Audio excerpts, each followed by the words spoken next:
Hi! Welcome to our channel. ఈరోజు మన కథ 'రావణ్ వైఫ్' ఎపిసోడ్ 5. మీ మనసుకు నచ్చే అత్యంత అద్భుతమైన కథ. ఇక కథలోకి వెళ్దామా? సూర్యనారాయణ కమిషనర్కు ఫోన్ చేసి శ్రీనికను తీసుకువెళ్ళిన విషయం మొత్తం వివరించి చెప్తాడు. కమిషనర్: ఓకే సార్, మీరు చెప్పినట్టే బయట ఎవరికీ తెలియకుండా సీక్రెట్గా ఎంక్వైరీ చేస్తాము. మీకు ఎవరి మీదైనా అనుమానం ఉంటే చెప్పండి.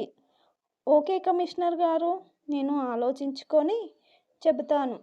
ఓకే సార్ అని చెప్పి ఇద్దరు ఫోన్ కట్ చేస్తారు. కమిషనర్ గారు ఎంక్వైరీ సీక్రెట్గా స్టార్ట్ చేయడం జరిగింది. ఆమె ఉన్న ప్రదేశాలలో సీసీ కెమెరాలు అన్నీ చెక్ చేయడం జరిగింది.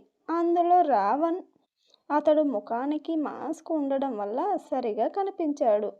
అతడి ఫేస్ని బాగా జూమ్ చేసినా ఏం ప్రయోజనం ఉండదు.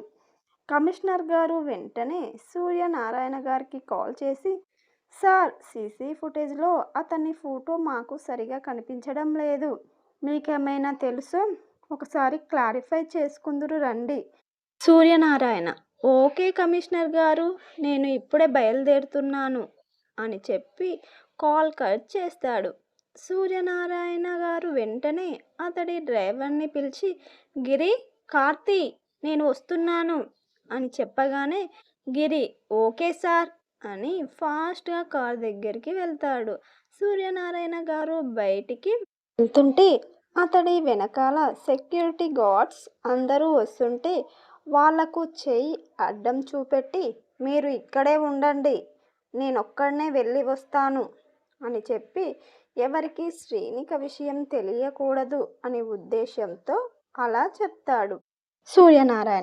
సూర్యనారాయణ గారు అలా చెప్పగానే సెక్యూరిటీ గార్డ్స్ అందరూ అక్కడే ఆగిపోతారు. సూర్యనారాయణ గిరిని తీసుకొని కమిషనర్ దగ్గరికి బయలుదేరుతాడు. అతడు వెళ్ళేసరికి కమిషనర్ గారు ఈయన కోసమే ఎదురు చూస్తూ బయటనే వెయిట్ చేస్తూ నిలబడతాడు. సూర్యనారాయణ కనబడగానే రండి సార్ అంటూ పక్కనే ఉన్న రూమ్లోకి తీసుకువెళ్ళి సీసీటీవీ ఫుటేజ్ ఓపెన్ చేస్తాడు. మస్కగా కనిపిస్తున్న రావణ్ ఫోటో చూసి సూర్యనారాయణ గారికి ఒక్కసారిగా ఒళ్ళంతా చెమటలు పడుతూ షాక్గా, భయంగా అతడు ఉన్న దగ్గర నుండి ఒక అడుగు వెనక్కి వేస్తాడు. కమిషనర్ గారు వెంటనే ఏమైంది సార్ అని అడుగుతున్న సూర్యనారాయణ గారికి ఎలాంటి చలనం మరియు స్పందన ఉండదు. కమిషనర్ గారు 2-3 సార్లు చిన్నగా పిలిచినా ఏమీ మాట్లాడకపోయేసరికి సార్, ఏమైంది అని గట్టిగా అరుస్తాడు. సూర్యనారాయణ గారికి వెంటనే స్పృహలోకి వచ్చి ఇతను అని భయపడుతూ ఉంటే కమిషనర్ గారు ఏమైంది సార్, అంతలా భయపడుతున్నారు, అతను ఎవరో మీకు తెలుసా అని అడుగుతాడు. సూర్యనారాయణ గారు టెన్షన్ పడుతూ నాకు తెలియదు, అతను ఎవరో నేను ఎప్పుడు చూడలేదు అంటూ హడావుడి పడుతూ అక్కడి నుండి బయటికి వచ్చి గిరి, కార్తీ అని చెప్పి ఫాస్ట్గా డ్రైవ్ చేయి అని ఆర్డర్ వేస్తాడు. గిరి ఓకే సార్ అని చెప్పి ఫాస్ట్గానే డ్రైవ్ చేసుకుంటూ ఇంటికి వెళ్ళిపోతాడు. గిరి ఇంటి ముందు కార్ ఆపగానే సూర్యనారాయణ గారు వాచ్మెన్ వచ్చి కార్ డోర్ ఓపెన్ చేసిందాకా కూడా ఆగకుండానే తనే కార్ డోర్ ఓపెన్ చేసుకొని ఫాస్ట్గా ఇంట్లోకి వెళ్తాడు.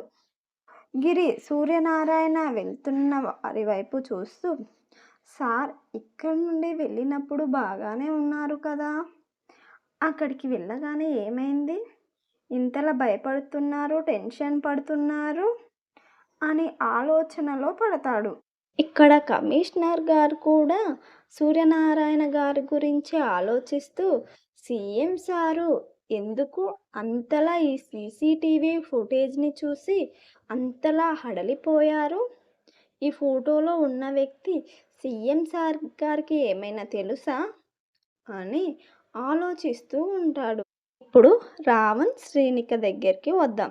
శ్రీనిక ఫాస్ట్గా బెడ్ దిగి టేబుల్ మీద ఉన్న ఒక చుడిదార్ తీసుకొని బాత్రూంలోకి దూరింది. అలా వెళ్తున్న శ్రీనికను చూసి చిన్నగా నవ్వుకుంటాడు రావణ్. శ్రీనిక బాత్రూంలోకి వెళ్ళి షవర్ ఆన్ చేసుకొని నా జీవితం ఎటు వెళ్తుందో ఏమో అని ఆలోచిస్తూ ఉంటుంది. అర్ధగంట అయినా బాత్రూంలో నుండి రాకపోయేసరికి రావణ్ వెళ్ళి బాత్రూమ్ డోర్ కొడతారు. డోర్ సౌండ్ విన్న శ్రీనిక ఆలోచనల నుండి బయటికి వచ్చి ఫాస్ట్గా స్నానం చేసి వస్తుంది. శ్రీనిక బయటికి వచ్చేసరికి రావణ్ బెడ్ మీద కూర్చొని మొబైల్ చూసుకుంటూ ఉంటాడు. శ్రీనిక రావడం రావణ్ గమనించి మొబైల్ పక్కన పెట్టేసి అతని కబోర్డ్లో ఉన్న నైట్ డ్రెస్ ఒకటి తీసుకొని స్నానం చేయడానికి బాత్రూంలోకి వెళ్తాడు. అతడు ఫ్రెష్ అయి వచ్చేసరికి శ్రీనిక రెడీ అయి ఏదో ఆలోచిస్తూ ఉంటుంది. రావణ్ ఆమె దగ్గరికి వచ్చి, డార్లింగ్, ఏమో ఆలోచిస్తున్నావు అనుకుంటూ ఆమె పక్కన కూర్చుంటాడు. రావణ్ అలా కూర్చోగానే శ్రీనిక కొంచెం దూరం జరుగుతుంది. రావణ్ ఆమె దగ్గరికి జరుగుతూ ఉంటే శ్రీనిక దూరం జరుగుతూ ఉంటుంది. అప్పుడే ఎవరో డోర్ కొట్టిన సౌండ్ వినబడుతుంటే రావణ్ వెళ్ళి డోర్ ఓపెన్ చేస్తాడు.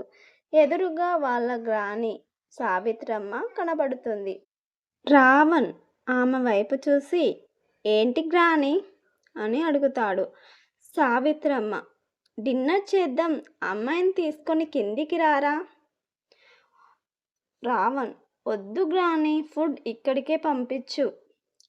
సావిత్రమ్మ, ఎందుకురా, ఎన్ని రోజులని అమ్మాయిని రూమ్లోనే దాచిపెడతావు, ఎప్పుడైనా బయటికి రావాల్సిందేగా అని గట్టిగా అడిగేసరికి రావణ్ ఇక తప్పదు అన్నట్లుగా ఓకే గ్రాని అంటాడు.